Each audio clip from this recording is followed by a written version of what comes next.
اللہ تبارک و تعالی نے اس امت کو ساری امتوں کا سردار بنایا۔ کنتم خیر امت کہہ کے اس امت کو اللہ تعالیٰ نے تمام امتوں کی امامت عطا کر دی۔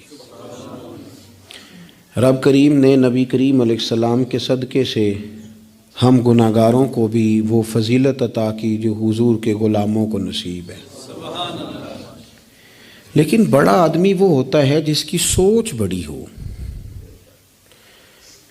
جس کے افکار بلند ہوں، جس کی نگاہ پاک ہو، جس کا حوصلہ بڑا ہو۔ اللہ تعالیٰ نے ہمیں امامت دی ہے امتوں کی، لیکن اگر سوچیں سطحی قسم کی ہوں، ذہن چھوٹے چھوٹے مفادات کے ہوں، ساری زندگی انسان اپنی دکان کی، اپنی ذات کی، اپنے گھر کی، اپنی برادری کی سوچ سے باہر ہی نہ نکلے،